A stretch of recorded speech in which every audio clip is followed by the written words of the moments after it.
Assalamualaikum warahmatullahi wabarakatuh. Kembali lagi di channel Kisah Warganet.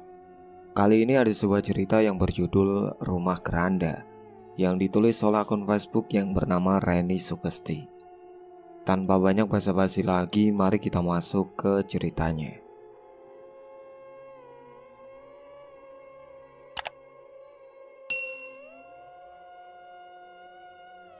Suara kentongan terdengar riuh dari arah pos kamling, membangunkan warga yang tengah terlelap dalam buayan mimpi yang menari di angan-angan mereka. "Bangun, tolong, tolong!" teriak salah satu warga yang tengah kebagian jatah meronda malam. "Ada mayat gantung diri di rumah keranda. Ayo bangun semua!" Bapak-bapak yang satunya tak kalah seru berteriak membangunkan warga. Semua warga yang mendengar kegaduhan di luar rumah segera beranjak bangun dari tidur mereka untuk mengetahui gerangan apa yang tengah terjadi. "Ada apa toh? Mali, Parjo, kok berisik banget?" kata Pak RT menanyakan kepada dua satpam suruhannya yang membuat kegaduhan. "Itu Pak RT, di rumah keranda ada mayat perempuan," jawab Pak Mali. "Mayatnya lagi hamil kayaknya Pak RT, perutnya buncit, gede banget," timpal Pak Parjo tak mau ketinggalan. "Waduh, ada mayat Pak RT. Gimana ini Pak?" teriak beberapa warga yang berada di tempat itu. "Ya sudah, mari kita datangi rumah keranda itu," jawab Pak RT kemudian. Pak RT pun bersama warga pergi menuju ke arah makam karena rumah keranda berada di dalam makam, guna mencari kebenaran atas berita yang Pak Parjo dan Pak Mali gembar-gemborkan. Setelah tiba di makam, warga mengucap salam terlebih dahulu sebelum memasukinya. Ia lalu menuju rumah keranda yang berada di tengah makam. Betapa kagetnya warga begitu membuka pintu. Terlihat mayat seorang perempuan yang sedang hamil besar tengah tergeletak di atas keranda yang tak berpenutup. "Ya Allah, bener itu ada mayat!" teriak salah satu warga, lalu diikuti yang lainnya. "Pak RT, bagaimana ini Pak?" ucap Pak Parjo. "Mau kita apakan jenazah ini Pak?" tanya Pak Mali kemudian. "Sebaiknya kita bawa saja jenazah perempuan ini ke masjid, agar jenazah ini bisa dirumat secepat mungkin. Dan tentunya barang siapa, mungkin nanti ada warga yang mengenalinya. Setelah nanti saya serukan kabar meninggalnya beliau," jawab Pak RT penuh wibawa. Warga kemudian mengangkat keranda yang di atasnya ada mayat perempuan tersebut, lalu beramai-ramai membawanya ke masjid desa setempat. Waktu menunjukkan pukul 4:15 pagi, tanda masuk waktu sholat subuh. Muazin pun mengumandangkan azan. Sontak warga yang berada di tempat itu langsung pulang dan mengganti pakaian mereka dengan pakaian yang lebih bersih dan rapi. Warga lalu berbondong-bondong mendatangi masjid guna melaksanakan jamaah sholat subuh dengan dipimpin Ustadz Rizal sebagai imamnya. Semua warga kusuk mengikuti jamaah sholat subuh, namun berbeda dengan Pak Parjo dan Pak Mali yang berada di saf paling belakang. Pak Parjo dan Pak Mali sama-sama mendengar suara perempuan yang tengah menangis.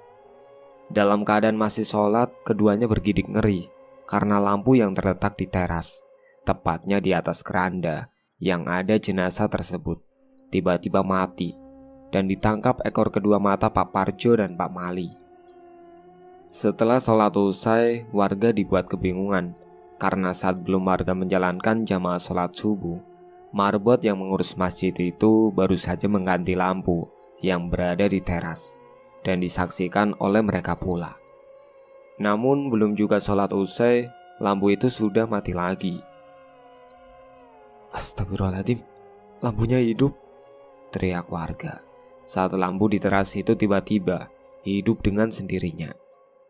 Seketika warga bergidik ngeri, tengkuk mereka meremang, disertai angin dingin yang merasuk ke persendian tulang mereka. "Ini ada apa ya?" pertanyaan muncul di setiap pikiran mereka. Sudah, Bapak ibu semuanya, mari kita lanjutkan wirid setelah sholat dulu, ucap Ustadz Rizal mencoba menenangkan keadaan.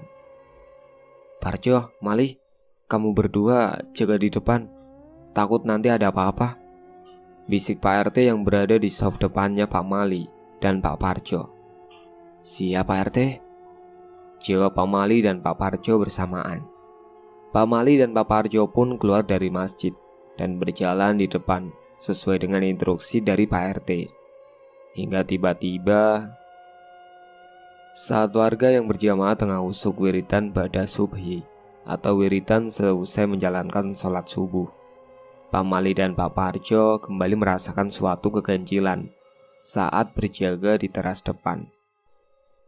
Bulu kuduk kedua satpam itu meremang usai mendengar lagi suara tangisan yang berarah dari keranda tempat jenazah perempuan tadi dibaringkan. Parjo, kamu denger gak? Tanya Pak Mali sambil menyenggol tangan Pak Parjo. Mali, kamu juga denger toh? Kirain cuma aku yang denger perempuan lagi nangis, jawab Pak Parjo sambil memegang tangan Pak Mali. Parjo, takut ya takut aja, gak usah pakai pegang tangan dong, nanti dikira jeruk makan jeruk, gerutu Pak Mali yang sebenarnya tengah menahan rasa takut. Sumpah Mal, aku takut banget Mal, kita masuk ke masjid aja yuk, ajak Pak Parjo yang sudah tak tahan dengan situasi yang ada. Kamu gak dengar Parjo, kita kan disuruh jaga-jaga di sini. Suruh tuh jagain cewek bunting, jawab Pak Mali ngasal sembari mengisyaratkan dengan matanya. Akhirnya Pak Parjo dan Pak Mali meneruskan berjaga di serambi masjid, meskipun dengan ditemani gangguan yang berasal dari dalam keranda. Assalamualaikum warahmatullahi wabarakatuh. Innalillahi wa inna ilaihi roji'un. Terdengar suara Ustadz Rizal menyerukan kabar meninggalnya seseorang melalui pengeras suara masjid. Warga tampak keluar dari rumah mereka masing-masing karena ingin mendengarkan lebih seksama tentang siapa dari warga mereka yang telah berpulang ke rahmatullah. Warga tampak bingung karena diperintahkan agar segera mendatangi masjid setelah sholat subuh. Selain itu, Ustadz Rizal juga tidak menyebutkan siapa gerangan warganya yang sudah meninggal. Setelah warga yang tidak ikut berjamaah subuh memenuhi serambi masjid, Pak Firman sebagai ketua RT setempat memberikan suatu kabar yang membuat takut sekaligus mengagetkan warga. Assalamualaikum Bapak Ibu semuanya. Berhubungan dengan saya yang mengumpulkan panjenengan semua datang ke tempat ini, saya ingin menyampaikan kabar kepada panjenengan semua, ucap Pak Firman. Pak Firman pun lantas meneruskan tentang penjelasan mengapa warganya dikumpulkan di tempat ini. Saya ingin memberitahukan kepada kalian semuanya bahwa semalam 2 satpam kepercayaan saya telah... Innalillahi, jadi yang di depan itu... Celetuk salah seorang warga. Enggak Pak Bu, terang Ustadz Rizal. Tampak beberapa warga ada yang mulai ketakutan, namun juga ada beberapa di antara mereka yang malah berkibar ria. Pak RT, terus itu mayat mau diapain Pak? Kita kan gak tahu siapa dia, teriak warga yang terletak di barisan paling belakang. Iya Pak, itu mayat mau diapakan Pak? Tanya warga yang lain ikut-ikutan. Situasi makin tidak kondusif. Beberapa warga ada yang mulai terprovokasi oleh sebagian dari mereka yang berpikiran kolot. Akhirnya dengan hembusan nafas beratnya, Pak Firman mengajukan sebuah pertanyaan. Maaf sebelumnya, apakah di antara kalian ada yang mengetahui siapa jenazah perempuan ini? Tanya Pak Firman kemudian. Hening. Tidak ada jawaban satupun yang keluar dari mulut mereka. Hanya wajah bingung yang tersirat juga rasa penasaran yang membuncah. Saat warga bingung dengan nasib mayat perempuan yang masih tergeletak di dalam keranda itu, mereka semua dibuat penasaran dengan terdengarnya suara mobil lewat. Dari arah luar masjid ternyata ada sebuah mobil yang hendak memasuki pelataran. Sontak semua warga menoleh ke arah datangnya mobil tersebut. Assalamualaikum, Salam dari seorang bapak-bapak yang keluar dari mobilnya kepada warga. Waalaikumsalam, jawab warga serempak. Tampak warga penasaran dengan datangnya seorang tamu yang mereka tak kenal. Ustadz Rizal dan Pak Firman pun kemudian keluar dari serambi masjid guna menanyakan sesuatu kepada bapak-bapak tersebut. Maaf sebelumnya, saya dengar dari kabar tetangga. Katanya ada perempuan yang meninggal dan ditemukan di desa ini. Apakah saya boleh melihat jenazah yang tengah menggemparkan ini? Tanya bapak-bapak tersebut. Namun saat mereka tengah berbincang, tercium bau bangkai yang terbawa angin, hingga rasa mual mendadak mereka rasakan. Boleh Pak, silakan, jawab Pak Firman ragu-ragu. Tanpa menghiraukan lagi bau bangkai yang tercium, bapak-bapak itu mendekati jenazah wanita yang tergeletak di atas keranda. Astagfirullah, ucap Pak Ustadz Rizal dan Pak Firman bersamaan. Seketika Pak Firman dan Ustadz Rizal kaget melihat keadaan perempuan yang sudah tidak bernyawa itu. Akan tetapi respon yang berbeda ditunjukkan oleh bapak-bapak itu. Beliau tiba-tiba menangis histeris setelah mengucapkan sesuatu. Cynthia? Warga yang berada di tempat tersebut bertanya-tanya tentang bapak-bapak yang tengah histeris memeluk jenazah perempuan itu. Pak Firman selaku RT setempat mencoba menenangkan bapak-bapak itu dan bertanya siapa asli gerangan perempuan yang beliau tangisi. Maaf Pak, alangkah baiknya jika Bapak mengikhlaskan kepergian perempuan ini. Sebelumnya maaf, apakah Bapak ada hubungan kerabat dengan perempuan di depan saya? Pak Firman mencoba mencari tahu asal jenazah perempuan di depannya. Saya Rohmat, saya ayahnya Cynthia. Perempuan yang meninggal ini, Cynthia, dia putri kesayangan saya. Jawab bapak-bapak tersebut dengan tangisan yang menyayat hati. Warga saling berpandangan dengan perasaan yang beraduk menjadi satu, antara kelegaan bahwa jenazah tersebut sudah ada keluarga yang mengetahui. Namun hati mereka juga iba melihat seorang ayah yang ditinggal pergi oleh putrinya dengan cara yang tidak wajar. Pak RT, gimana ini? Jenazahnya mau kita rumat atau diserahkan saja kepada keluarganya? Pak Parjo bertanya kepada Pak Firman. Shh, Parjo, kamu gimana toh? Orang lagi berduka kayak gini, kamu tanya kayak gitu? Pak Mali menimpali. Sebentar Jo, biar Pak Roma tenang dulu, jawab Pak Firman. Maaf bapak-bapak dan semua yang berada di sini, karena putri saya telah membuat kegaduhan. Sekali lagi saya mengucapkan terima kasih, karena sudah bersedia menjaga putri saya. Saya pamit undur diri, dan izin untuk membawa jenazah putri saya pulang. Ucap Pak Romat yang sudah tenang, berpamitan di hadapan warga. Pak Romat pun membawa jenazah putrinya pulang ke rumahnya, dan warga pun lega dengan kejadian itu. Sepeninggal dari kejadian itu, desa menjadi agak sedikit seram, apalagi saat waya Sandikolo, yakni waktu pergantian siang ke malam, membuat warga semakin takut dengan kejadian-kejadian yang tak lazim. Warga sering diketok pintu rumahnya, bahkan sering mendengar suara perempuan tengah menangis. Pak Mali dan Pak Parjo pun sekarang kalau meronda malam harus ditemani dengan menambah anggota warganya. Minimal kalau ada 6 orang, kedua satpam desa itu baru mau meronda malam, menjaga warga yang tengah dalam ketakutan. Kejadian demi kejadian yang tak lazim ini seringkali membuat orang bergidik ngeri, seperti halnya contohnya pada malam ini, di mana Pak Parjo dan Pak Mali yang tengah menunaikan tugasnya dengan ditemani oleh sebagian warga.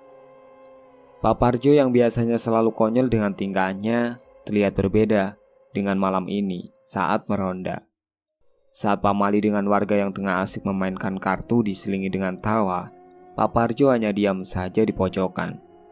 Tidak ada respon, bahkan ditawari segelas kopi panasnya pun yang menjadi kesukaannya tidak digubris. Matanya yang terlihat hanya putihnya saja kini membuat warga yang ikut meronda menjadi takut. Dalam keheningan, aku mau menikah. Di mana calon suamiku? Pak Parjo tiba-tiba bersuara seperti perempuan dan tertawa menakutkan. Wah! Warga yang berada di situ, tak terkecuali Pak Mali, berteriak. Mereka lari tunggang langgang melihat tingkah laku Pak Parjo yang seperti orang kesurupan. Setelah agak jauh, mereka pun berhenti dengan nafas yang tak beraturan. Pak Mali, itu sohib kamu kenapa? Tanya seorang warga. Iya benar Pak Mali, serem banget, kayak orang kesurupan aja. Timbal warga yang lain. Saya juga gak tahu si Parjo kenapa. Tadi dia sehat walafiat, jawab Pak Mali dengan nafas yang masih ngos-ngosan. Pak Mali, bagaimana kalau kita datang ke Ustadz Rizal? Kita minta bantuan beliau. Saran dari warga yang ikut meronda. Ya udah, ayo sekarang kita minta bantuan Ustadz Rizal. Pak Mali pun menyetujui saran warga tersebut. Akhirnya Pak Mali bersama 4 warga yang ikut meronda pergi menuju masjid setempat, di mana Ustadz Rizal sering menghabiskan malamnya bermunajat kepada Allah di tempat itu. Saat akan memasuki halaman masjid, Pak Mali bersama rombongannya melihat keranda yang belum dikembalikan ke rumah keranda bergerak sendiri. Keranda yang berada di halaman masjid itu bergerak maju mundur dan sedang didorong oleh perempuan. Astagfirullahaladzim, setan! Pak Mali beserta rombongannya kompak melafazkan istighfar sambil berteriak. Lari tunggang langgang pun tak terhindar oleh mereka seusai melihat peristiwa yang begitu mengerikan. Berlomba-lomba lari namun tak tahu arah tujuan demi menghindari dari melihat sosok makhluk astral. Awas! Teriak Pak Mali yang berada di barisan paling depan. Pak Mali terjatuh, lalu diikuti dengan jatuhnya warga yang berada di belakangnya karena menabrak seseorang. Astagfirullahaladzim, ini bapak-bapak kenapa? Kok kalian ketakutan seperti ini? Tanya Ustadz Rizal. Itu Ustadz, ada setan, jawab Pak Mali dengan nafas yang tak karuan. Coba kalian tenang dulu, ceritakan dengan jelas. Ustadz Rizal kembali bertanya. Kemudian Pak Mali menceritakan dengan detail tentang kejadian yang dialaminya bersama rombongan warga yang ikut meronda. Mulai dari Pak Parjo yang seperti orang kesurupan, lalu di masjid melihat kejadian yang begitu ngeri, sampai yang terakhir bertemu dengan Ustadz dan hampir saja akan menubruknya. Ustadz Rizal pun diam sejenak, lalu menyarankan agar menemui Pak Parjo yang katanya seperti orang kesurupan. Pak Mali beserta rombongannya setuju dan kembali ke pos kamling untuk mengecek keadaan Pak Parjo. Sesampainya Ustadz Rizal, Pak Mali beserta warga di pos kamling, Pak Parjo ternyata Pak Parjo sudah tidak ada di tempat itu. Pak Mali pun kini menjadi panik karena sahabat seperjuangannya itu tak ada. Akhirnya mereka sepakat untuk mencari di mana keberadaan Pak Parjo dengan bantuan Pak Firman. Ustadz Rizal, Pak Mali, dan rombongannya merasa bingung dengan keadaan Pak Parjo sekarang. Di tengah perjalanan menuju rumah Pak Firman pun mereka saling bergumam di mana gerangan Pak Parjo sekarang. Maaf sebelumnya, Pak Parjo memang tadi sewaktu ditinggal oleh bapak-bapak ini. Keadaan sebenarnya bagaimana toh? Ustadz Rizal memulai pembicaraan di tengah perjalanan. Ya, seperti orang kesurupan Ustadz. Kita pas tadi main catur, Parjo diam aja. Terus pas saya panggil Parjo, dia cekikikan kayak perempuan Ustadz, jawab Pak Mali. Bener Ustadz, Pak Parjo tadi serem banget, timbal warga yang lain. Astagfirullahaladzim. Ustadz Rizal pun beristighfar sambil mengelus dada. Rombongan Ustadz akhirnya sampai di rumah Pak Firman. Pak Mali kini tengah mengetok pintu rumah yang berada di ujung desa ini. Tok tok tok. Pak Firman terbangun mendengar pintu rumahnya diketok. Assalamualaikum Pak Firman. Ustadz Rizal melafazkan salam. Waalaikumsalam. Iya, sebentar, jawab Pak Firman dari dalam rumah. Terdengar suara kunci rumah yang gemerincing, pertanda sang penghuni rumah akan membukakan pintu. Loh, ada Ustadz toh? Mali, kok bawa rombongan ronda? Ada apa ini Mali? Parjo kemana? Kok nggak ada? Tanya Pak Firman setelah membukakan pintu. Maaf sebelumnya Pak Firman, kami datang rame-rame menjelang tengah malam, jawab Ustadz Rizal. Kami datang ke sini ingin memberitahukan tentang keadaan Pak Parjo saat ini, lanjut Ustadz Rizal. Lah, memangnya kenapa dengan si Parjo? Dia sakit atau apa? Pak Firman kembali bertanya. Begini Pak Firman, Pak Mali pun menceritakan tentang kejadian yang menimpa Pak Parjo, sekaligus peristiwa ngeri yang mereka lihat di masjid, sampai bertemu dengan Ustadz Rizal.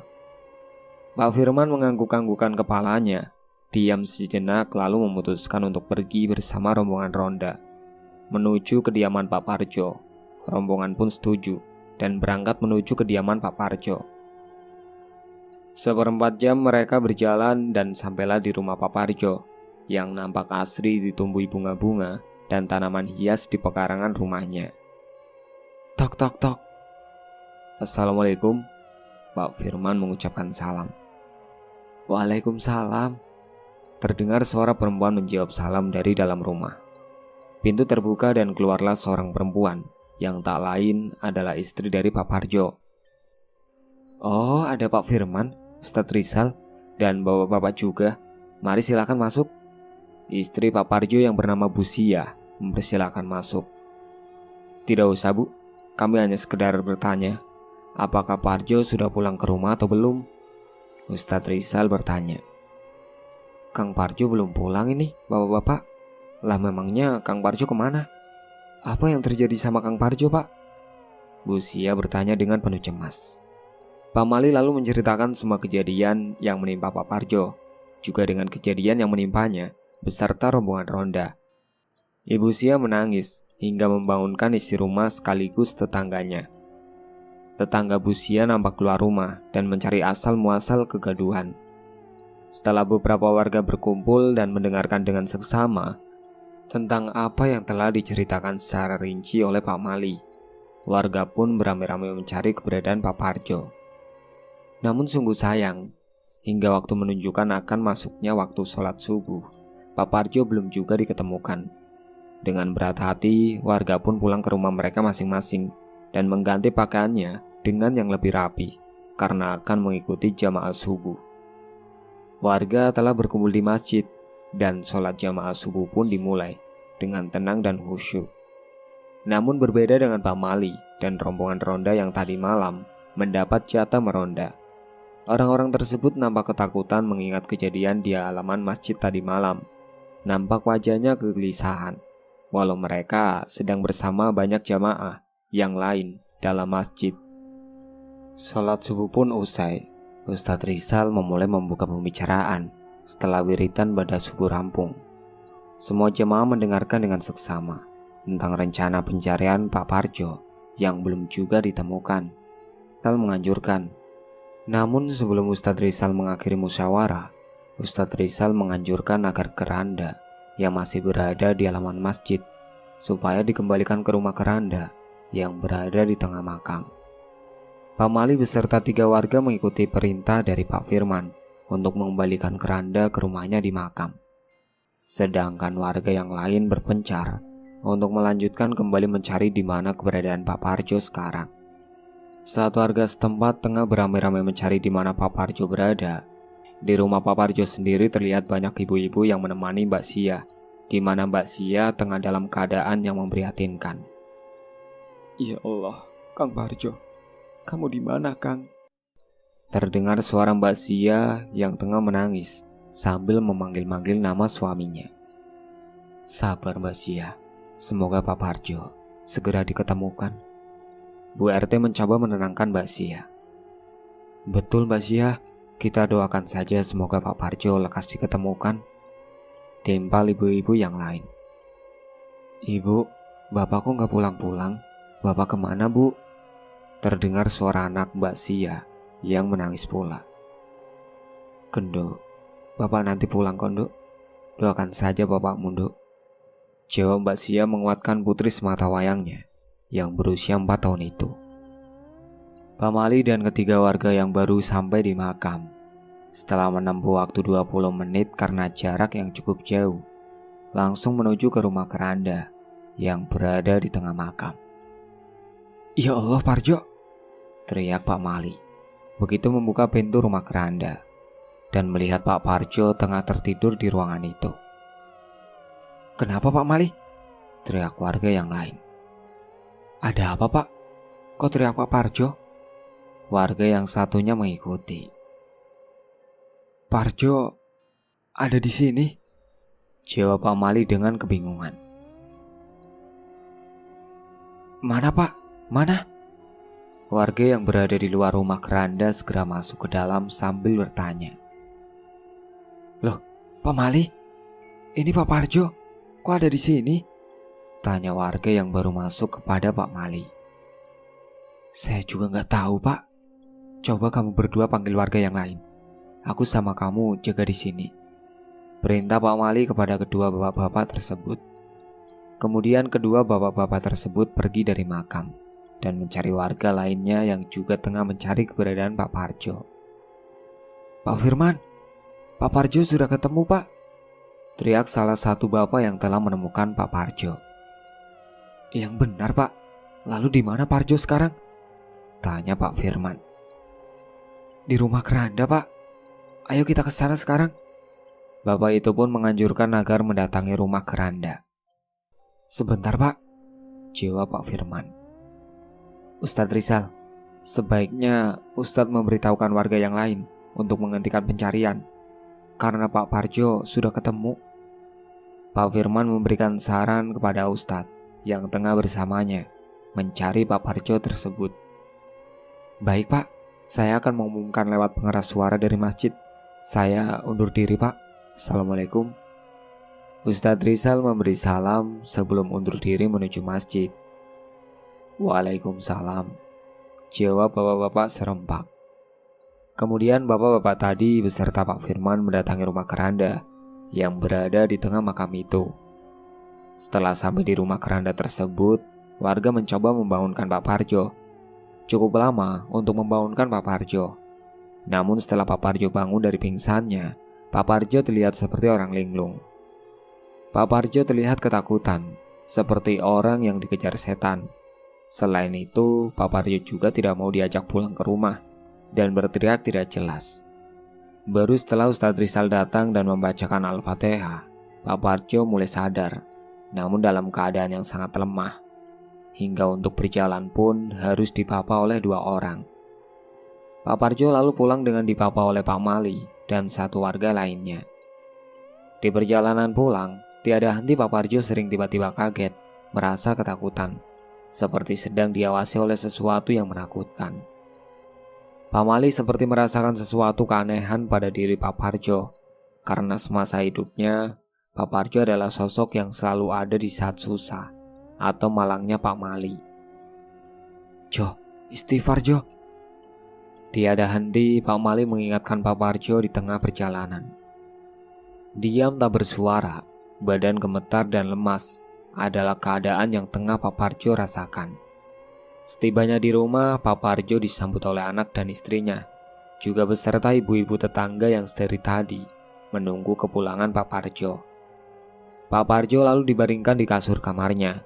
Sementara itu Ustadz Rizal menganjurkan agar warga keluar dari rumah dulu, karena ada suatu hal. Akhirnya warga mengikuti apa yang diperintahkan oleh Ustadz Rizal. Mereka keluar dari rumah Pak Parjo, sedangkan Pak Firman dan Pak Mali tetap di dalam menemani Ustadz Rizal mengobati Pak Parjo yang tengah dalam keadaan pengaruh makhluk tak kasat mata. Ustadz Rizal kemudian meminta Bu Sia yang berada di samping Pak Parjo untuk membawakan segelas air putih. Pak Parjo yang dari tadi melamun tiba-tiba menjerit kepanasan saat Ustadz Rizal memegang ubun-ubunnya dengan disertai melafadzkan doa. "Cukup kau manusia, hentikan. Aku bilang hentikan." Terdengar raungan suara Pak Parjo seperti suara seorang perempuan. "Kalau kamu mau keluar dari tubuh ini, maka aku tidak akan menyakitimu." Ustadz Rizal menjawab teriakan makhluk yang merasuki tubuh Pak Parjo. "Aku akan pergi kalau aku mendapatkan keadilan," timbal suara makhluk tadi. "Baiklah, Tapi ceritakan dulu siapa kamu dan keadilan apa yang ingin kamu dapatkan. Ustadz Rizal menjawab. Setelah beberapa saat, Pak Parjo kemudian bangun dan memeluk Busia dengan ketakutan yang masih menggelayuti. Pak Firman kemudian bertanya kepada Pak Parjo setelah dirasa Pak Parjo sudah tenang, mengenai bagaimana Pak Parjo bisa dirasuki oleh makhluk tersebut. Pak Parjo pun menceritakan di mana waktu itu saat akan menuju pos kamling, Pak Parjo mendengar suara perempuan menangis di jalan menuju arah kuburan. Pak Parjo yang mempunyai naluri seorang bapak-bapak tidak tega mendengar rintihan suara perempuan tersebut. Namun saat Pak Parjo menegur perempuan yang menangis tadi, Pak Parjo kaget bukan main, karena perempuan yang tadi menangis adalah perempuan yang meninggal gantung diri beberapa waktu yang lalu. Pak Parjo seketika pingsan di tempat, dan saat bangun tubuhnya seperti ada yang mengendalikannya. Saat berada di pos kamling, Pak Parjo memberontak, ingin memberitahukan kepada Pak Mali juga warga yang berada di situ, bahwa dirinya sedang berada di bawah pengaruh makhluk yang begitu mengerikan. Barulah Pak Mali dan warga yang lain sadar saat makhluk itu menampakkan dirinya yang berada di tubuh Pak Parjo. Setelah itu Pak Parjo dibawa oleh makhluk tersebut menuju rumah keranda, di mana rumah itu menjadi saksi dia gantung diri. Pak Parjo dibiarkan begitu saja oleh makhluk itu setelah melepaskan diri dari tubuh Pak Parjo. Dan begitu bangun, Pak Parjo bingung karena berada di rumah keranda dan tengah dikelilingi oleh warga. Sedangkan Pak Parjo masih tengah dalam rasukan makhluk perempuan tak kasat mata itu. Semua yang berada di situ tampak hening dengan adanya teror yang mulai masuk ke desanya. Pak Firman lalu memutuskan untuk mendatangi kediaman perempuan yang meninggal gantung diri beberapa hari yang lalu. Dengan disetujuinya saran Pak Firman selaku RT setempat oleh warganya, Pak Firman dengan ditemani Ustadz Rizal juga Pak Mali mencari tahu alamat Pak Romat, yakni wali perempuan yang bernama Cynthia yang meninggal tidak wajar tersebut. Akhirnya mereka menemukan rumah Pak Romat. Setelah hampir lamanya, Pak Firman beserta Ustadz Rizal mencari keberadaan tempat tinggal Pak Romat.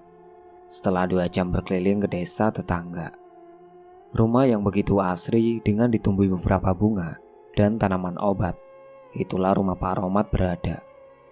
Assalamualaikum. Pak Firman mengucapkan salam sambil mengetuk pintu. Waalaikumsalam.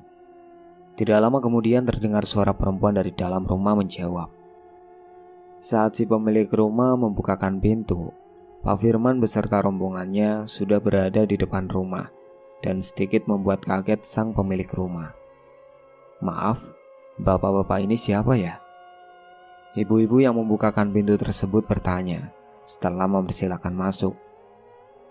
Maaf sebelumnya, kedatangan kami mengagetkan sekaligus mengganggu ibu. Saya beserta orang saya ke sini berniat ingin menanyakan suatu hal kepada Pak Romat. Apa benar ini rumah Pak Romat? Dan maaf, ibu ini siapanya Pak Romat? Jawab Pak Firman dengan beberapa pertanyaan. Saya ini istrinya Pak Romat, dan bapak keadaannya sedang tidak baik sepeninggal Cynthia, anak kami. Terdengar istri Pak Romat menahan tangisnya. Kalau begitu, bolehkah saya menemui Pak Romat? Tanya Ustadz Rizal. Boleh Pak, silakan masuk. Bapak ada di kamarnya. Jawab si ibu mempersilahkan masuk. Kemudian Pak Firman beserta rombongannya masuk ke dalam kamar Pak Romat. Begitu memprihatinkan keadaan Pak Romat saat itu. Badannya kurus kering dan sangat lemas. Pak Firman pun tidak tega untuk membangunkan Pak Romat yang tengah tertidur dan langsung keluar dari kamar. Ustadz Rizal beserta Pak Mali pun mengikuti Pak Firman keluar tanpa aba-aba. Walaupun mereka berdua bingung dengan sikap Pak Firman pun izin untuk pamit kepada istrinya Pak Romat dan akan datang kembali jika keadaan Pak Romat sudah memungkinkan. Saat di perjalanan pulang, Ustadz Rizal tampak diam saja, tidak ikut menimbrung Pak Firman dan Pak Mali berbicara, dan itu menyebabkan kecurigaan. Ustadz Rizal hanya menanggapinya dengan senyuman saja, padahal banyak sekali pertanyaan yang bergelayut di pikirannya. Saat memasuki rumah Pak Romat, Ustadz Rizal seperti merasakan suatu aura yang sangat kuat. Dan bahkan di dalam rumah Pak Romat banyak sekali makhluk yang menampakkan sosoknya yang begitu sangat mengerikan. Namun semua itu Ustadz Rizal pendam sendiri dan tidak berani untuk memberitahukannya kepada Pak Firman, juga Pak Mali. Setelah sampai di gapura desa mereka, tampak warga yang tengah beramai-ramai menuju rumah salah seorang warga. Mereka bertiga lalu menyusul warga yang lain menuju rumah yang tengah ramai tersebut. Ternyata di rumah salah satu warga tersebut ada bayi yang meninggal. Ustadz Rizal pun mendekati bayi tersebut. Setelah diamati dengan seksama dan tak lupa dibacakan amalan tanpa ada orang lain yang tahu, Ustadz Rizal mendapati kejanggalan dalam kematian bayi tersebut. Ustadz Rizal hanya diam saja karena tidak ingin menambah kesedihan wali bayi tersebut. Ustadz Rizal bersama warga yang lain merumat bayi itu agar segera dimakamkan. Sedangkan warga yang lain bergotong royong membuat makam untuk si bayi yang akan dikuburkan. Setelah acara pemakaman bayi selesai, Ustadz Rizal kemudian pulang ke rumahnya dan tidak kembali lagi ke rumah keluarga yang sedang berkabung. Warga yang lain pun sama, langsung pulang ke rumah mereka masing-masing untuk membersihkan diri setelah memakamkan jenazah bayi tersebut. Di rumah, Ustadz Rizal tak henti-hentinya memikirkan tentang jenazah bayi yang meninggal tidak wajar itu. Namun Ustadz Rizal tak bisa mengatakan kepada wali yang kehilangan bayinya karena waktu dan keadaan yang tidak memungkinkan. Di sisi lain, Pak Firman juga mulai curiga dengan gerak-gerik Ustadz Rizal karena semenjak pulang dari rumah Pak Romat sampai ke pemakaman jenazah bayi usai, Ustadz Rizal terkesan bersikap aneh dan menyembunyikan suatu hal, namun tidak ingin jika ada orang lain yang mengetahuinya. Pak Firman pun yang semakin penasaran dengan sikap Ustadz Rizal mencoba mendatangi kediaman beliau. Assalamualaikum. Pak Firman mengucapkan salam setelah berada di depan rumah Ustadz Rizal. Waalaikumsalam. Sebentar. Terdengar suara Ustadz Rizal dari dalam rumah. Oh, ada Pak Firman. Mari Pak, silakan masuk. Tawar Ustadz Rizal. Iya Ustadz, saut Pak Firman.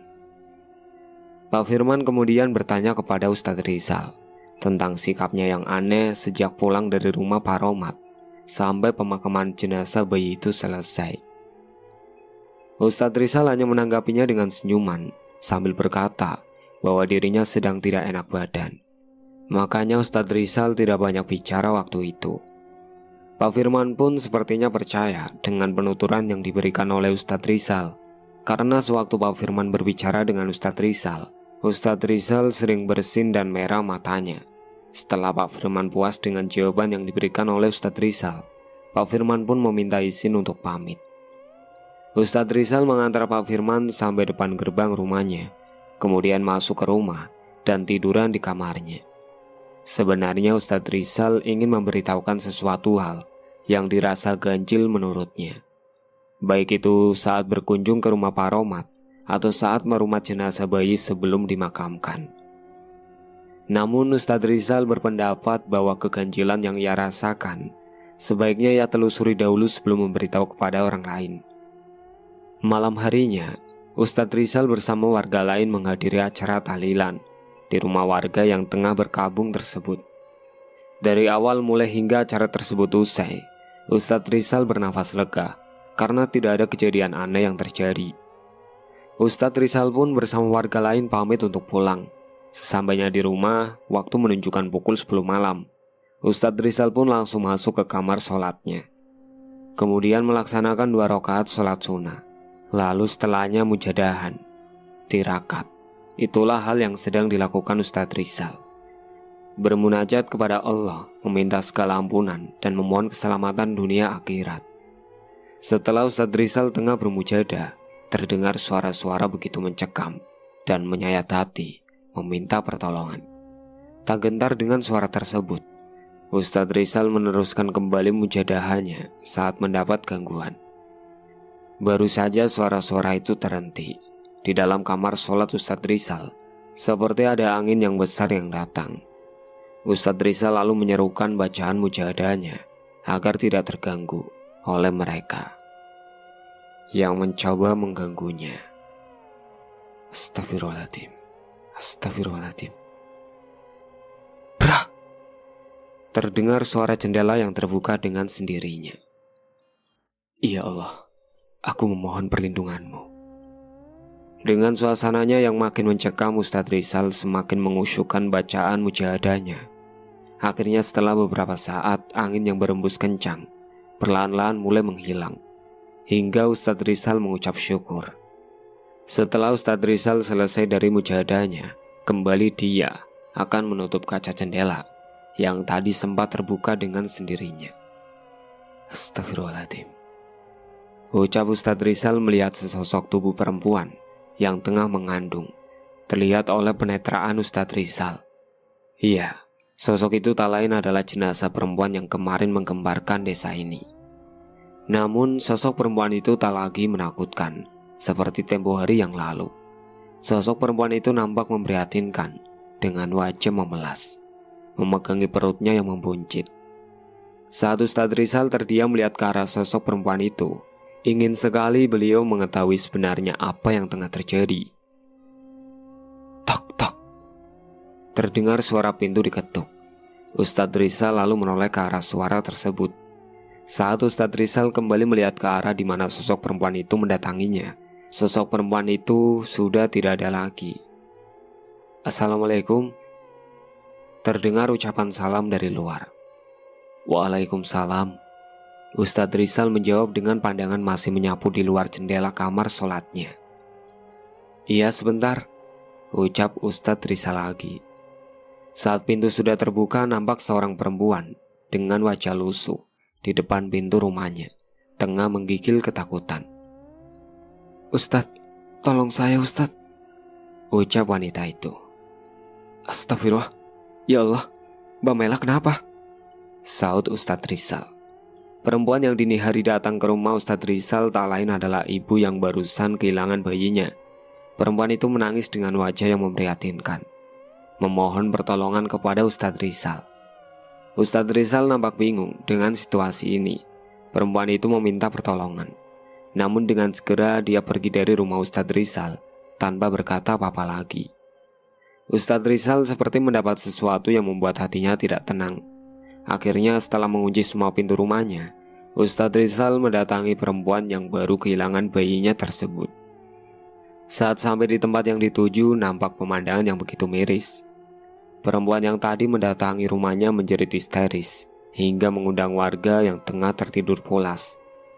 Ustadz Rizal seketika menelpon Pak Firman agar mendatangi rumah duka yang jenazahnya tadi dimakamkan. Setelah beberapa saat warga sudah padat saja mengelilingi rumah ini. Tampak beberapa warga mulai mengibaria melihat kejadian mengerikan di depan mata. Sontak mereka yang baru datang langsung beristighfar, mengucap doa agar terhindar dari peristiwa mengerikan di depan mata mereka. Ya Allah, ada apa lagi ini Ustadz? Ucap Pak Firman setelah sampai di tempat kejadian. Entah, yang terpenting kita harus merumat jenazah ini sebelum semuanya makin kacau, sahut Ustadz Rizal. Akhirnya Ustadz Rizal dibantu oleh beberapa warga menurunkan Mas Yudi setelah membuka lilitan di lehernya terlebih dahulu. Iya, peristiwa mengerikan yang baru saja terjadi adalah meninggalnya Mas Yudi dengan cara tak wajar. Mas Yudi meninggal dengan tali yang terlilit di lehernya. Mas Yudi tak lain adalah ayah dari bayi yang baru saja dimakamkan hari itu. Warga tampak kasihan dengan nasib yang menimpa keluarga yang baru seumur jagung ini. Umur pernikahan yang baru menginjak 1 tahun, sudah kehilangan bayinya yang baru dilahirkan. Setelah itu, sang ayah juga meninggal dengan cara tak wajar pula. Mbak Mela, wanita yang baru saja kehilangan bayi dan suaminya tersebut, nampak histeris saat jenazah suaminya sudah diturunkan. Tangisan tak dapat dibendung pula oleh keluarga yang mengalami kejadian memprihatinkan ini. Brah! Terdengar suara pohon yang rubuh di halaman depan. Angin yang tenang-tenang saja kini berembus dengan kencang, disertai suara hewan malam yang saling bersahutan. Warga dibuat takut dengan keadaan mencekam ini. Hanya lafaz istighfar yang keluar dari mulut mereka. Ya Allah, ada apa ini? Pasti ini azab dari Allah. Wah, jangan-jangan akan ada musibah ini. Tampak warga saling menyerukan apa yang ada dalam pikiran mereka. Kejadian demi kejadian yang menakutkan di desa ini membuat pikiran warga tambah meracau.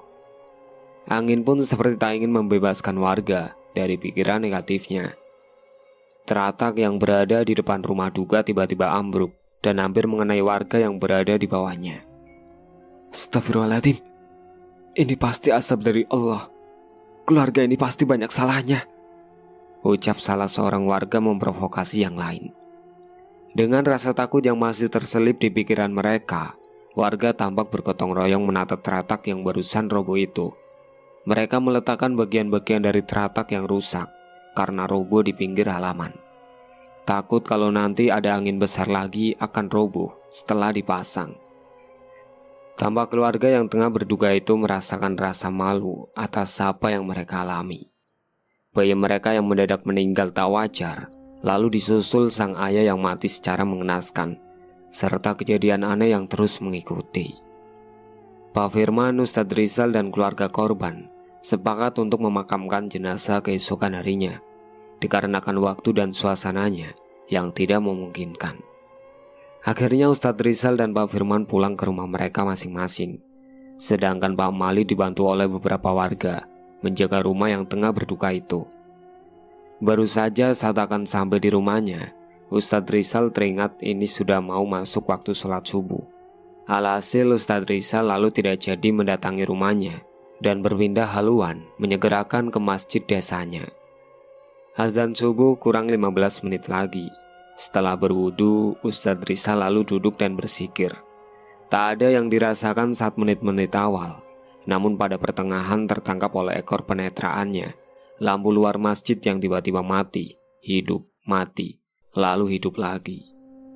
Astagfirullah, ada apa lagi ini? Gumam Ustadz Rizal. Menghadapi cobaan yang terus saja mengganggunya, Ustadz Rizal mencoba menenangkan hatinya agar tak goyah dengan apapun. Akhirnya adzan subuh sudah memasuki waktunya. Ustadz Rizal lalu melantunkan adzan subuh, memanggil para warga untuk mendekatkan diri pada Sang Kuasa.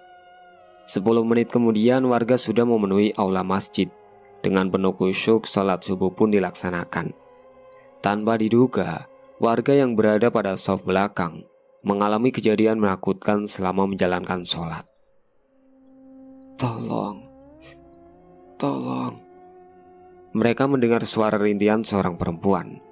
Angin yang berembus dengan tak wajar, serta lampu yang mati hidup berulang-ulang, membuat sholat mereka tidak konsentrasi. Tiba-tiba, terdengar suara benda jatuh oleh angin kencang yang berembus.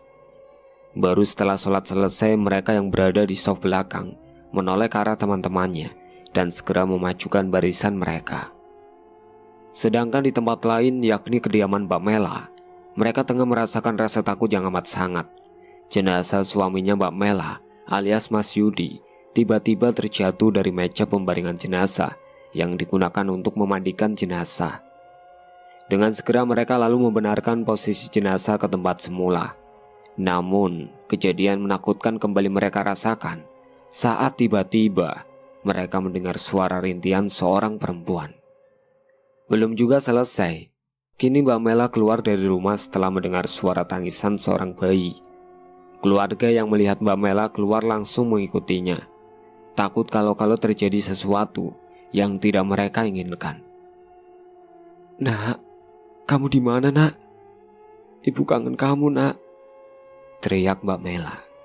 Mbak Mela menangis histeris di luar rumahnya, menjerit, berteriak, memanggil nama bayinya yang hari sebelumnya dimakamkan. Mela, kembali, kamu mau kemana? Tanya mereka yang melihat Mbak Mela berlari keluar rumah. Nak, ibu datang, Nak, tunggu ibu, ucap Mbak Mela. Dengan susah payah keluarganya menangani Mbak Mela. Saat Mbak Mela ingin pergi entah kemana, walau dengan sedikit bentakan dari ayah mertuanya. Mela, kamu jangan gegabah, pulang ke rumah. Ayah takut kamu kenapa-napa, ucap sang mertua penuh penekanan. Bayi Mela butuh Mela ya. Dia manggil Mela, saut Mbak Mela dengan isakannya. Sholat subuh pun selesai. Warga kembali pulang ke rumah mereka dan akan kembali lagi ke rumah duka setelah instruksi dari Pak Firman. Sebenarnya warga tak ingin lagi pergi ke rumah duka, namun karena rasa simpati yang sudah tertanamkan, mereka lalu cepat-cepat membereskan apa yang seharusnya mereka lakukan saat ada warganya yang tengah mengalami musibah. Para warga lelaki kembali membangun teratak yang malam sebelumnya telah ambruk tersebut. Lalu beberapa dari mereka menyegerakan apa yang harus dilakukan pada jenazah. Sedang para wanita mendapatkan bagian perdapuran. Kembali mereka yang mendapat jatah bagian merumat jenazah menemukan peristiwa-peristiwa yang menguras energi serta otak mereka. Keanehan pada jenazah yang membuat warga ingin mundur merumatnya, membuat Ustadz Rizal menyemangatinya. Dengan rasa takut juga pesimis, warga berusaha semaksimal mungkin untuk menyelesaikan acara perumatan jenazah. Meskipun tampak ada dari beberapa warga yang mulai membicarakan tentang jenazah di depannya, Ustadz Rizal tak dapat memungkiri kebenaran bahwa jenazah Mas Yudi begitu memprihatinkan. "Aku sanggup gak ya mandiin dia?" ucap seorang warga. Kenapa?" tanya yang lain. "Jenazahnya kayak gitu," jawabnya. Bau yang menyengat dari awal saat akan dimandikan, kulit di tubuh yang berwarna biru karena memar, mulut dan mata yang sulit sekali untuk ditutup, serta angin yang berembus hanya di area permandian jenazah, membuat siapapun tak segan untuk membicarakannya. "Ustadz, aku nyerah aja kayaknya, aku gak sanggup," ucap seorang warga yang ikut memandikan jenazah. "Aku juga Ustadz," sahut yang lain. "Bapak-bapak semua, mari kita baca doa dulu. Tenang dan luruskan hati kalian. Semoga jenazah dapat kita rumat dengan wajar sesegera mungkin. Saya mohon bapak-bapak semua, jangan ada yang mengeluh. Saya mohon bantuan dari kalian," ucap Ustadz Rizal memohon. Akhirnya dengan susah payah jenazah pun dapat diatasi. Dan setelah waktu yang cukup lama, acara pemberangkatan jenazah menuju makam dilaksanakan. Saat warga mulai tenang dengan keadaan yang membuat siapapun bergidik ngeri, kembali mereka rasakan kejadian demi kejadian yang menakutkan saat berada di makam. Terdengar suara benda jatuh dari dalam rumah keranda. Liang kubur alias tempat pembaringan terakhir jenazah Mas Yudi berada benar di samping rumah keranda. Jadi semua warga yang ikut memakamkan dapat mendengar dengan jelas asal suara tersebut. "Loh, kosong?" ucap seorang warga. "Apanya yang kosong?" tanya warga yang lain. "Ini gak ada benda yang jatuh, tapi kok," ucap warga. Setelah terdengar suara benda jatuh, memang ada warga yang inisiatif untuk melihat benda apa yang terjatuh hingga menimbulkan suara yang agak lumayan keras. Namun saat pintu dibuka dan melihat ke sekeliling, warga itu tak menemukan apapun. Kembali warga lekas memakamkan jenazah karena waktu yang sudah molor dari jadwal yang sudah ditentukan. Iya, jenazah yang seharusnya akan dimakamkan pukul 8 pagi, kini sudah mau masuk waktu duhur, tapi belum juga selesai. Kembali warga dikejutkan dengan suara petir yang menggelegar. Tak cukup di situ, jenazah yang baru saja akan diturunkan di liang lahat terjatuh karena warga yang sempat panik hingga tidak konsen dengan jenazah yang dipegangnya. Angin berembus dengan kencangnya, disusul mendung yang kian menyelimuti warga, membuat rasa takut yang membuncah. Lekas-lekas mempercepat acara pemakaman jenazah, meski rintik hujan mulai berjatuhan. Warga yang mengikuti acara pemakaman jenazah hanya bisa merapalkan doa, berharap tidak terjadi apa-apa. Kilat yang menyambar dengan hebatnya berhasil merobohkan batang pohon beringin hingga jatuh tepat di atas makam almarhum. Namun karena suasana yang mencekam dan acara pemakaman telah selesai, ditambah para warga sudah akan sampai di gerbang makam, akhirnya dibiarkan saja batang pohon itu dan warga pulang ke rumah masing-masing. Pukul 3 sore, setelah hujan yang cukup lebat berhenti, warga mulai berdatangan ke rumah duka. Mereka merasa iba dengan kejadian yang menimpa Mbak Mela. Kematian sang suami dan juga bayi yang baru saja dilahirkan sungguh amat tragis. Mereka sama-sama mengalami kematian yang tak wajar. Seminggu berlalu. Saat warga mulai tenang dengan peristiwa-peristiwa yang mengembarkan desanya, kini warga dibuat kaget dengan kuburan almarhum Mas Yudi yang ambles. Pak Mali dan Pak Parjo yang sudah mulai aktif lagi menjadi satpam desa, ngeri melihat kondisi makam yang seperti itu. Akhirnya dibantu warga setelah Pak Parjo dan Pak Mali koar-koar tentang keadaan makam Mas Yudi. Makam pun menjadi lebih baik keadaannya. Berbeda dengan warganya, Ustadz Rizal mendapat gangguan di setiap malamnya. Beliau yang selalu bermunajat kepada Sang Holik, terus saja didatangi oleh perempuan yang meninggal waktu itu. Tak henti-hentinya gangguan mendatanginya, seolah perempuan itu hendak ingin mengatakan sesuatu. Malam ini, tepat sebelum makam almarhum Mas Yudi ditemukan ambles, Ustadz Rizal didatangi lagi oleh perempuan yang meninggal waktu lalu. Dengan tatapan sayu, perempuan itu berucap sebuah pembalasan dendam. Namun seperti tak dihiraukan, Ustadz Rizal meneruskan kembali wiridnya tanpa memperhatikan perempuan tersebut. Alhasil pada hari berikutnya terjadi berita menggemparkan tentang makam almarhum Mas Yudi yang ambles. Mbak Mela yang seperti mendapat ancaman mendatangi rumah Ustadz Rizal setelah makam almarhum suaminya dibenarkan. "Assalamualaikum Ustadz, ini saya Mela," ucap Mbak Mela setelah mengetuk pintu. "Waalaikumsalam," jawab Ustadz Rizal dari dalam. Setelah diizinkan masuk ke rumahnya, Mbak Mela lalu menceritakan semua kejadian yang cukup mengganggu setelah meninggalnya suami juga bayinya. Mbak Mela merasakan ada sesuatu yang disembunyikan oleh almarhum suaminya sebelum meninggal. Tak hanya pada Ustadz Rizal, perempuan yang meninggal di rumah keranda itu juga menghantui Mbak Mela. Perempuan itu seperti meminta keadilan untuk dirinya. Dengan musyawarah yang mendadak setelah Pak Firman ikut berembuk, akhirnya diputuskan hari ini juga mereka akan mendatangi kediaman orang tua perempuan tersebut. Tepat setelah menjalankan sholat asar, mereka dengan ditambah Pak Mali dan Pak Parjo mendatangi kediaman keluarga perempuan itu. Sesampainya di sana, mereka disambut baik oleh sang punya rumah. Setelah Babi Ibu mendengarkan apa yang menjadi unek-unek Mbak Mela, Pak Romat, selalu ayah dari perempuan yang meninggal itu, menangis sesenggukan. Beliau menangisi kepergian putrinya yang malang itu. Namun setelah itu, sebuah figura yang berisikan foto Cynthia jatuh dari dinding, membuat mereka yang berada di ruang tamu kaget. "Astagfirullah," ucap Ustadz Rizal. "Cynthia, anakku," ucap Pak Romat.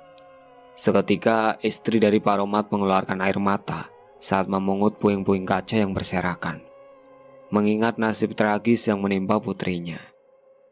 Pak Romat yang sepertinya sedang tidak enak badan mengelus dadanya, mencoba menenangkan hatinya dengan beristighfar. "Cynthia, dia anak yang baik, dia anak yang berbakti, dia anak yang penurut. Tapi..." Ucapan Pak Romat terhenti setelah menghirup udara yang banyak. "Dengan teganya seorang lelaki biadab membuatnya pergi meninggalkan kita." Lirik Pak Romat terisak. Pak Firman, Ustadz Rizal dan rombongannya mendengarkan dengan seksama apa yang dituturkan Pak Romat. Sedangkan Mbak Mela mulai ketar-ketir mendengar kelanjutannya. "Waktu itu, Cynthia tak seperti hari-hari sebelumnya. Tepatnya 3 bulan setelah mengenal sosok laki-laki. Laki-laki itu terlihat sangat sopan saat pertama kali diperkenalkan dengan kami. Dia memperlihatkan kedewasaannya, meminta restu kami untuk memulai hubungan dengan Cynthia. Namun setelah 3 bulan lamanya, laki-laki itu pergi begitu saja, memutus hubungan sepihak dengan Cynthia. Kami waktu itu berpikir kalau Cynthia murung karena ditinggal pergi oleh laki-laki itu. Lelaki yang tiba-tiba pergi tanpa kejelasan. Tapi yang membuat kami hancur sehancur-hancurnya, Cynthia. Ternyata..."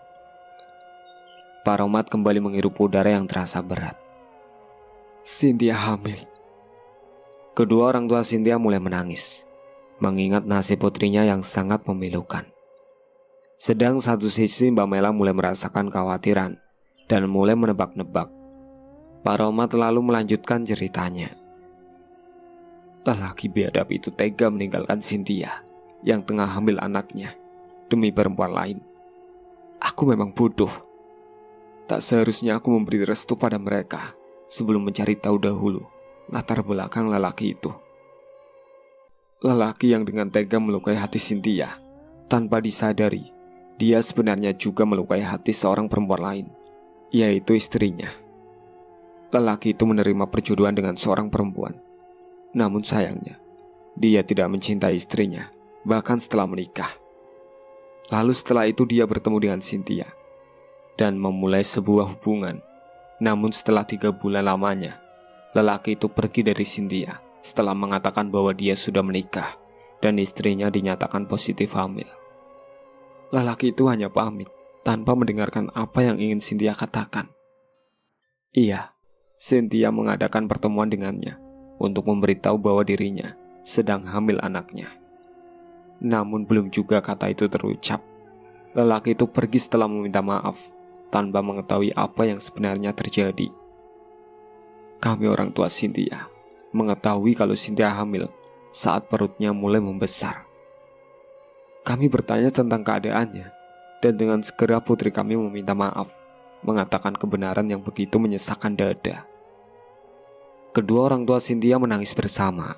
Tak hanya itu, kami juga merasakan betapa hancurnya hati orang tua saat putri yang mereka sayangi mengalami nasib yang begitu tragis. Setelah tenang, Pak Romat kembali meneruskan. Kami sangat hancur melihat putri kami yang kehilangan keceriaannya, mengurung di kamar hingga tak pernah bernafsu untuk makan. Kami pun akhirnya mencari alamat di mana lelaki itu tinggal bersama istrinya. Dan saat kami telah menemukan alamat itu, Cynthia diam-diam mengetahuinya dari percakapan kami. Usia kandungan Cynthia ternyata sama dengan istri dari lelaki itu. Dan betapa bodohnya kami saat ingin menemui lelaki itu. Cynthia berujar kalau keadaannya sedang tidak enak. Alhasil kami tidak jadi pergi dan menunggu Cynthia di rumah. Malam harinya kami mendengar dari beberapa tetangga yang mengabarkan ada orang yang gantung diri di desa sebelah. Kami tidak berpikiran apapun saat itu. Tapi saat menjelang waktu subuh, kami mulai merasa was-was saat pintu kamar Cynthia belum juga terbuka. Cynthia, anak yang selalu tepat waktu untuk mengerjakan ibadah sholat dan selalu rutin menjalankan sholat sunnah malam. Pikiran kami semakin tak menentu saat pintu dikunci dari dalam dan tidak ada sautan dari Cynthia saat kami memanggil namanya. Dengan susah payah pintu kudobrak, namun Cynthia sudah tidak ada di kamarnya. Pintu jendela terbuka dan nampak di atas kasurnya ada foto yang berisikan keluarga dari lelaki yang telah menyakitinya. Kami tambah khawatir saat melihat foto satu keluarga itu penuh darah. Pikiran kami tak menentu. Dan pada akhirnya, setelah menjalankan sholat subuh, kami berkunjung ke desa, di mana terdengar kabar ada perempuan yang gantung diri. Setelah bertemu dengan jenengan semua, hati dan pikiran saya tambah kacau saat melihat ada keranda yang tergeletak di halaman masjid. Saya sungguh sakit melihat seseorang yang berada dalam keranda itu. Tak disangka, dia memilih jalan yang tak kami duga. Pak Roma dan istrinya menangis mengingat kembali peristiwa yang memilukan itu. Kami sudah pasrah dengan apa yang sudah digariskan pada Cynthia.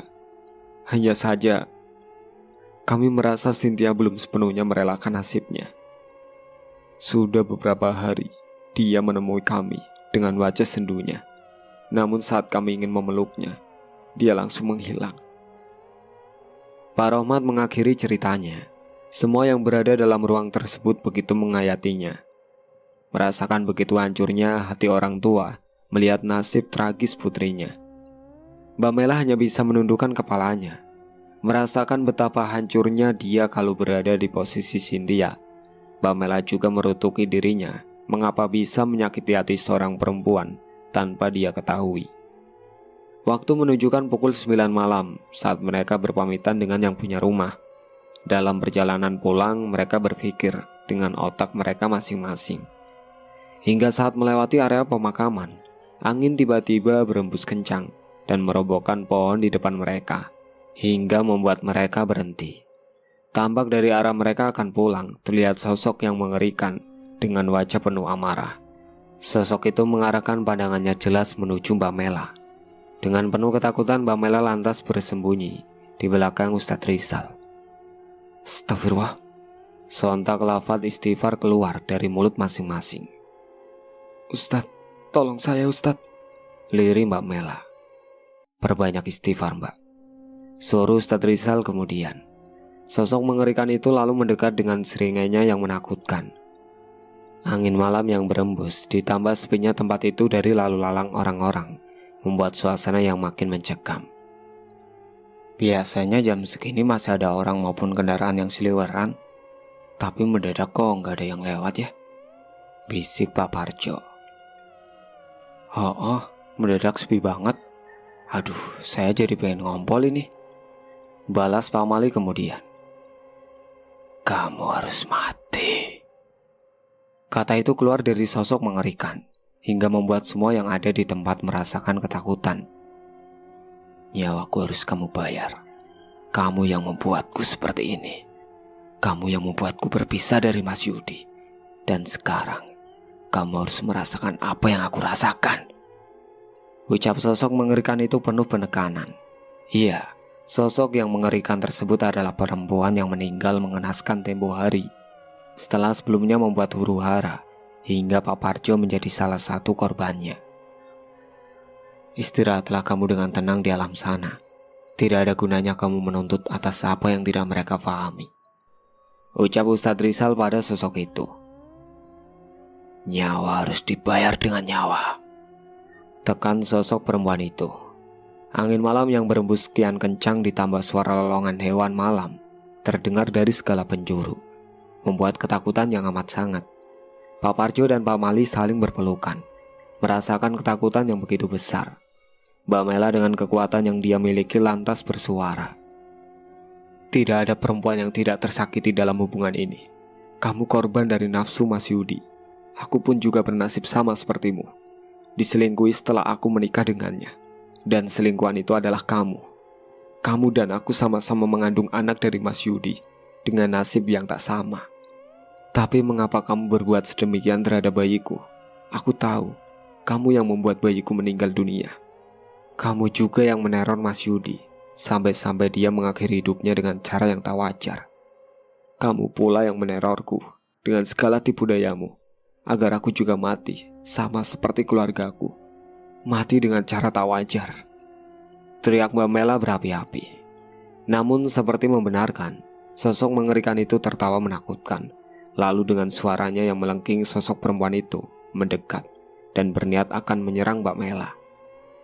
Dari arah berbeda tadi sangka sepasang suami istri muncul, membuat sosok mengerikan itu menghentikan langkahnya. Duh, jangan membebani dirimu dengan perbuatan seperti ini. Hidupmu sudah berhenti saat kamu memutuskan mengakhiri hidupmu dengan cara seperti itu. Jangan menyalahkan orang lain yang tak mereka ketahui. Dia juga korban, sama sepertimu. Suara Pak Roman. Sosok mengerikan yang tak lain almarhum Cynthia kini membatu mendengar apa yang dikatakan orang tuanya. Tidak ada gunanya kamu membalas dendam. Ikhlaskan apa yang sudah kamu alami. Tenanglah kamu di alam sana. Ayah dan ibumu sudah ridho, Nduk. Lanjut Pak Romat. Bagai tak bertulang, sosok mengerikan itu jatuh, seperti memahami apa yang dikatakan oleh kedua orang tuanya. Sosok mengerikan itu lalu menangis, dan secepat kilat pergi setelah menunjukkan senyumannya yang teduh, dengan wajah yang tak lagi menakutkan sebelumnya. Alhamdulillah, lafaz yang keluar dari setiap mulut. Ustadz Rizal beserta rombongannya lalu berterima kasih kepada Pak Romat dan istrinya yang sudah membantu dan menyadarkan sosok yang menyerupai putrinya tersebut. Hingga sosok itu tak melancarkan balas dendamnya pada Mbak Mela. Pak Romat beserta sang istri pun pamit setelah dirasa semuanya aman. Seminggu berlalu, kini desa kediaman Ustadz Rizal sudah mulai menunjukkan aktivitasnya. Malam pun sudah tidak ada rasa takut lagi bagi warga desa untuk beraktivitas seperti semula. Teror yang mendadak menghantui warga setelah malam yang mencekam itu, keluarga Pak Romat sudah mengikhlaskan putrinya dan Mbak Mela melanjutkan hidupnya dengan penuh hati yang lapang. Sejatinya, segala sesuatu yang terjadi di dunia ini karena sebab dan akibat. Tidak ada yang dapat luput dari segala kesalahan. Namun dengan hati seluas samudra, bentuk apapun dari semua rasa sakit hati dapat melebur. Tidak ketenangan hati yang didapat dengan membalaskan sebuah dendam, bahkan setelah adanya kematian. Itulah akhir cerita yang berjudul Rumah Keranda, yang ditulis oleh Reni Sukesti. Sekian dari saya. Wassalamualaikum warahmatullahi wabarakatuh.